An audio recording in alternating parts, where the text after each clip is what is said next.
నమస్తే శ్రీమాత్రే నమః శ్రీ కృష్ణాయ నమః. డిసెంబర్ 1, 2025 నాటి మేషాది ద్వాదశ రాశుల వారికి ఎలా ఉండబోతోంది? నవంబర్ నెలలో కన్నా ఈ నెల చాలా బాగుంటుందా అనే ఉత్సాహం ప్రతి ఒక్కళ్ళలోనూ ఉంటుంది. అలాగే ఈ మాసం కూడా చాలా చక్కగా ప్రతి ఒక్కళ్ళకి ఉండబోతోంది.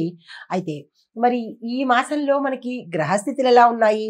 ఆ గ్రహాలు ఇచ్చే ఫలితాలు, ప్రభావాలు, సూచనలు ఏమిటి అనే అంశంలో ముందుగా గ్రహస్థితిని చూసినట్టయితే కనుక సూర్యుడు వృశ్చిక రాశిలోను, చంద్రుడు కర్కాటకంలోను, కుజుడు మిథునంలోను, బుధుడు వృశ్చికంలోను, గురుడు మిథునంలోను, శుక్రుడు ధనస్సులోను, శని భగవానుడు కుంభరాశిలోను, రాహు మీనంలోను, కేతు కన్యాలోను సంచారం చేస్తున్నారు.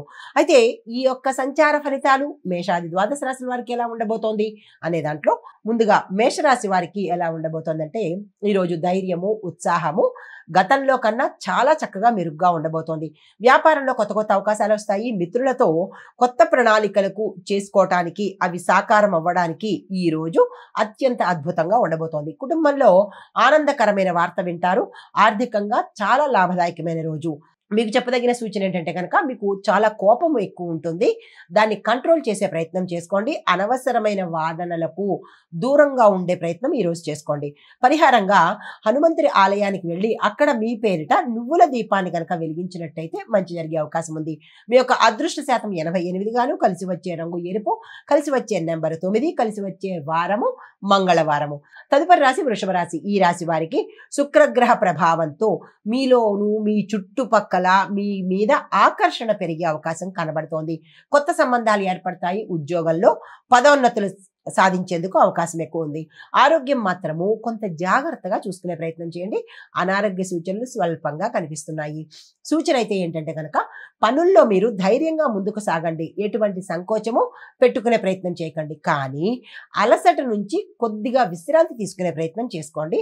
ఓవర్ ఎక్సైట్మెంట్ అయ్యడం కానీ, ఎక్కువగా కష్టపడడం కానీ ఇలాంటివి ఈ రోజు అయితే చెయ్యకండి.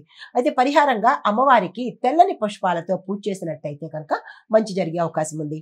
అదృష్ట శాతం 83, కలిసి వచ్చే రంగు తెలుపు, కలిసి వచ్చే నెంబరు 6, కలిసి వచ్చే వారము శుక్రవారము. తదుపరి రాశి మిథున రాశి. ఈ రాశి వారికి కుజుడు మీ రాశిలోనే ఉన్నందువల్ల శక్తి, ఉత్సాహము, ధైర్యము ఎక్కువగా ఉండే అవకాశం ఉంటుంది. కొత్త పనులు మొదలు పెట్టడానికి కానీ, కొత్తగా ఏదైనా ప్రారంభించడానికి కానీ, లేదా కొత్తగా మీరు ఏ ప్రాజెక్టులు తీసుకోవాలన్నా, వ్యాపారస్తులు కానీ, ఉద్యోగస్తులు కానీ ఏ పని చేయాలన్నా ఈ రోజు అత్యంత శుభప్రదమైన రోజు. అయితే వ్యాపారంలో లాభాలు వస్తాయి. విద్యార్థులకు సక్సెస్ సాధించే అవకాశం కనబడుతోంది. తర్వాత ఆరోగ్యం పట్ల చూసినట్టయితే కనుక ఎటువంటి అనారోగ్య సూచనలు ఈ రోజు కనిపించట్లేదు. కుటుంబంలో చాలా చక్కని వాతావరణం ఏర్పడబోతోంది. అయితే సూచన ఏంటంటే కనుక మాటల్లో జాగ్రత్తగా ఉండడము, వేగవంతమైన నిర్ణయాలు తీసుకోకపోవడము, అంటే ఫాస్ట్గా రియాక్ట్ అవ్వడము, ఫాస్ట్గా డెసిషన్స్ తీసుకోవడము ఇలాంటివి ఈ రోజు అస్సలు చేయకండి. అయితే మీకు చెప్పదగిన పరిహారము విష్ణు సహస్రనామ పారాయణ చేయడం కానీ, లేదా వినడం కానీ ఒకసారి చేసినట్టయితే మంచి జరిగే అవకాశం ఉంది.